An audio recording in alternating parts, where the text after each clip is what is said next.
ஏழை பிள்ளைகளுடைய வாழ்க்கை என்ன ஆகும், அவங்க கல்வி என்ன ஆகும், கல்விக்கூடங்களை நீங்க என்ன பண்ணுவீங்க? 30 வருஷம் கழிச்சு கல்விக்கூடங்களே இல்லாம போகுமே, எங்க பிள்ளைகள் கல்வி இல்லாம தெருவில் நிப்பாங்களே, அப்ப என்ன பதில் சொல்ல போறீங்க? எங்க கிட்ட படிக்கிற ஏழை பிள்ளைகளோட நலனுக்காக நாளைக்கு அந்த பிள்ளைகள் வரும் பொழுது பள்ளிக்கூடங்கள் இருக்குமா? மனசாட்சியை தொட்டு ஒவ்வொருத்தரும் யோசிச்சு பாருங்க.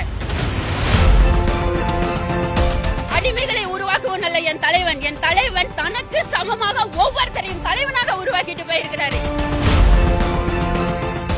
18 ஆண்டுகளாக சம வேலைக்கு சம ஊதியம் கோரி இடைநிலை ஆசிரியர்கள் போராட்டம் பண்ணி வராங்க. இன்னைக்கு 18வது நாள். 18 வருஷமா போராடுறோம். இன்னைக்கு 18வது நாள். இதுக்கு முன்னாடியும் இதே போல 19 நாள் போராடி இருக்கிறோம். அப்பவும் எங்க மாநில தலைமைகளை அவங்க கைது பண்ணி கொண்டு போய் வச்சுட்டாங்க. இப்பவும் எங்க மாநில தலைமைகள் காலத்துக்கு வரல. அவங்க எங்க இருக்காங்கன்னே எங்களுக்கு தெரியல. தலைமைகள் இல்லாத போனா போராட்டத்தை ஒழிச்சிடலாம்னு நினைக்கிறாங்க. இந்த போராட்டம் ஒழியாது. ஏன் ஒழியாதுன்னா, நாங்க இடைநிலை ஆசிரியர்கள் அரசு பள்ளி மாணவர்களை நாங்க வளர்த்தெடுக்கிறோம். அவங்களுடைய எதிர்காலத்துக்காக நாங்க பாடுபடுறோம். இன்னைக்கு இந்த சம ஊதிய கோரிக்கையை நாங்க விட்டுட்டோம் அப்படின்னா, ஆசிரியர் பணிக்கு வரணும் அப்படின்னா அவங்க 2 எக்ஸாம் ரொம்ப கடினமான தேர்வுகள் எழுதணும். முதல்ல தகுதி தேர்வு எழுதணும். அது 2 லட்சம் பேர் எழுதுவாங்க. அதுல 10,000 பேர் தான் பாஸ் பண்ணுவாங்க. அந்த அளவுக்கு அது கடினமா இருக்கும். அதுக்கப்புறம் அதுல பாஸ் ஆனவங்க நியமன தேர்வு எழுதுவாங்க. அதுல வெறும் 2000 பேருக்கு தான் இப்ப போஸ்டிங் போட்டிருக்காங்க. சோ ஒரே 1% தான் உங்களுக்கு வாய்ப்பு இருக்கு இடைநிலை ஆசிரியர் ஆகிறதுக்கு. இவ்வளவு கடினமா அவங்க படிச்சு உழைச்சு கிட்டத்தட்ட 4 வருஷம் படிக்கணும் ஒரு இடைநிலை ஆசிரியர் ஆகணும்னா, டீச்சர் ட்ரைனிங் முடிச்சதுக்கு அப்புறம். ஆனா அதுக்கு அவங்க கொடுக்கிற ஊதியம் என்னன்னா, உனக்கு 10ஆம் வகுப்பு தான் கல்வி தகுதி, 10ஆம் வகுப்புக்கு உண்டான ஊதியம் தான் கொடுப்போம். அதுலயும் 6வது ஊதிய குழுவுல அந்த மாநில அரசுக்கு இணையான ஊதியம் கொடுக்கல. அதுலயும் 10ஆம் வகுப்புக்கு இணையான ஊதியம் தான் கொடுத்திருக்காங்க. இப்படியே போகும்போது அடுத்து வர்ற மாணவ சமுதாயம் ஆசிரியர் பணியை தேர்வு செய்வாங்களான்னா கண்டிப்பா கிடையாது. ஏன்னா அவங்க கஷ்டப்பட்டு படிச்சு வரும்போது இதை விட அதிகமான சம்பளத்துக்கு, இதை விட குறைவான படிப்புக்கே அவங்களுக்கு அரசு வேலை கிடைக்கும். அப்ப அடுத்தடுத்து வர்றவங்க கண்டிப்பா ஆசிரியர் பணியை தேர்வு செய்ய மாட்டாங்க. அப்படி தேர்வு செய்யாத ஆசிரியர்கள் இல்லாம போகும் ஒரு கட்டத்துல. அப்ப ஏழை பிள்ளைகளுடைய வாழ்க்கை என்ன ஆகும், அவங்க கல்வி என்ன ஆகும், கல்விக்கூடங்களை நீங்க என்ன பண்ணுவீங்க? அரசு பள்ளிகளை இழுத்த மூட போறீங்களா? சொல்லுங்க, பதில் சொல்லுங்க. கல்வியில் சிறந்த தமிழ்நாடுன்னு இன்னைக்கு நாம பேசுறோம். இதே ஊதியம் வரல அப்படின்னா 30 வருஷம் கழிச்சு கல்விக்கூடங்களை இழுத்து மூடிடுவீங்க. ஏழை பிள்ளைகள் படிக்க முடியாம போகும். மறுபடியும் கல்வி இல்லாத சமுதாயத்தை உருவாக்க போறீங்களா? எங்க தலைவர்களை கொண்டு போய் ஒழிச்சு வச்சுட்டீங்கன்னா நாங்க வெறும் சம்பளத்துக்கு போராடுற கூட்டம் நினைக்கிறீங்களா? நாங்க சமுதாயத்துக்காக போராடுற கூட்டம். ஏழை மக்கள் பிள்ளைகள் அப்பா அம்மா இல்லாம எங்க கிட்ட வர்றாங்க. நாங்க அவங்களுக்கு சாப்பாடு ஊட்டி வளர்க்கிறோம். எங்க பிள்ளைகளா வளர்க்கிறோம். அப்ப எங்க பிள்ளைகளோட எதிர்காலம் என்ன ஆகும் நீங்க யோசிக்க மாட்டீங்களா? அது உங்களுக்கு புரியலையா? சொல்லுங்க, பதில் சொல்லுங்க. அடித்தட்டு மக்களை பார்த்து கேட்கிறேன். இப்போ ஆசிரியர்கள் இல்ல, நீங்க உங்க பிள்ளைங்களை ஆசிரியர் பணிக்கு பயிற்சி போவீங்களா, படிக்க வைப்பீங்களான்னு நீங்க சமூகத்துல போய் கேளுங்க. ஏன் இங்க இருக்கிற போலீஸ்கார காவல்துறையரை கேளுங்க. அவங்க எல்லாருமே அடித்தட்டுல இருந்து தான் வந்திருப்பாங்க. 90% அரசு பள்ளியில படிச்சுதான் வந்திருப்பாங்க. அவங்க பிள்ளைகளை ஆசிரியர் பணிக்கு அனுப்புவாங்களான்னு கேட்டு பாருங்க. மாட்டோம்னு சொல்லுவாங்க. ஏன்? ஊதிய பிரச்சனை.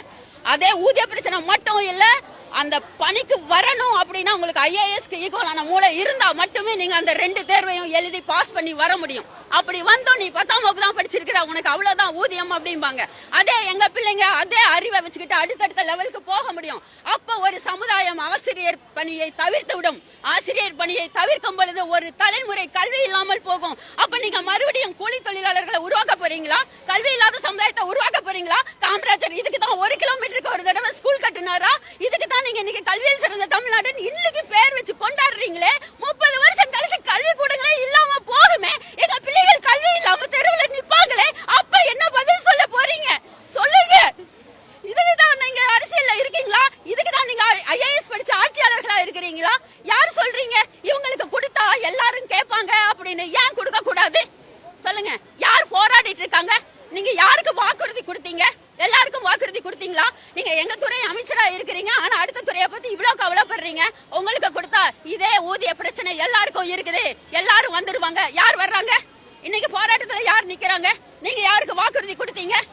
எதிர்கட்சியா இருக்கும்போது கரம் பிடிச்சு சொன்னீங்க, நாங்க உங்க குறைய தீக்கிறோம்னு வாக்குறுதி கொடுத்தீங்க. அப்பவெல்லாம் தெரியலையா எல்லாரும் போராடுவாங்கன்னு? எங்களுக்கு நீங்க ஊதியம் கொடுக்காட்டியும் என்ன நடக்குங்கிறதையாவது புரிஞ்சுக்கங்க.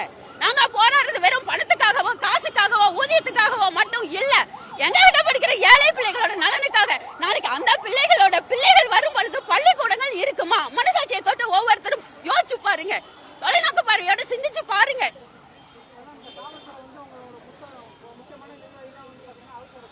ஆமா, இந்த போராட்டம் ஒரு தன்னெழுச்சியான போராட்டம். இங்க இருக்கிற ஒவ்வொருத்தரும் மாநில தலைமை தான். எங்கள் தலைவர்களை ஒழிச்சு வச்சுட்டா நாங்க போராட்டத்தை விட்டு போக மாட்டோம். அவங்களை களத்துக்கு கொண்டு வர வரைக்கும் நாங்க போராட்டத்தை கைவிட மாட்டோம். அவங்க களத்துக்கு வந்தாலும் எங்களுக்கு அரசாணை கொடுக்கிற வரைக்கும் நாங்க சரியா? ஏன்னா அது அடிமைகளை உருவாக்குவன் அல்ல என் தலைவன். என் தலைவன் தனக்கு சமமாக ஒவ்வொருத்தரையும் தலைவனாக உருவாக்கிட்டு போயிருக்கிறாரு. ஒவ்வொருத்தரும் பாதிக்கப்பட்டவர். தலைவர் மட்டும் பாதிக்கப்படல, இங்க இருக்கிற ஒவ்வொருத்தரும் பாதிக்கப்பட்டவங்க. தலைவர் இல்லை நான் போராட்டம் நின்றுமா? நான் ஒரு ஆள் கடைசியா ஒரே ஒரு ஆள் நின்னா கூட கடைசி வரைக்கும் போராடக்கூடிய தைரியம் எங்க ஒவ்வொருத்தருக்கும் இருக்கு. அதுக்கு காரணமும் இளைய சமுதாயத்தினுடைய எதிர்காலம் மட்டும்தான். ஒரு ஆசிரியருக்கு மட்டும்தான் தெரியும் அடித்தட்டு மக்களோட கஷ்டம். அம்மா அப்பா இல்லாம படிக்க வருவானுங்க, காலையில சோறு இல்லாம படிக்க வருவானுங்க, பழைய துணியா போட்டுட்டு படிக்க வருவான். அவனுக்கு படிச்சா மட்டும்தான் தம்பி எதிர்காலம்னு சொல்லி வளர்க்கிறோம் நாங்க. அவன் நாளைக்கு ஆசிரியர் பணியை தேர்ந்தெடுப்பானா? நானே வேண்டாண்டா தம்பி, உனக்கு இருக்கிற அறிவுக்கு இது வேண்டாம், நீ வேற மாதிரி போன்னு சொல்லுவோம். சொல்லுங்க, ஆசிரியர் சமுதாயத்தை அழிக்கிறதுக்கு எங்களையே நீங்க தூண்டிட்டு இருக்கீங்க.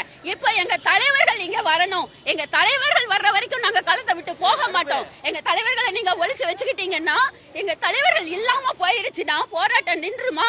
இது எப்படி இருக்குது தெரியுமா? நாங்க சீப்பை ஒழிச்சு வச்சுட்டோம், கல்யாணம் நின்றோம். நாங்க எதையோ ஒண்ணு பிடிச்சு வச்சுட்டோம், சிங்கத்தை பிடிச்சு கூண்டில் அடிச்சுட்டா சிங்க குட்டிகள் இங்க இருக்கிறோம். அடுத்த ஜெனரேஷனுக்கு நாங்க வருவோம். சொல்லுங்க. நான் காந்திமதி, தர்மபுரி மாவட்டம், பாலக்கோடு ஒன்றியம், ஊராட்சி ஒன்றிய நடுநிலைப்பள்ளி, பெலமார் நகரில் பணிபுரியும் இடைநிலை ஆசிரியை.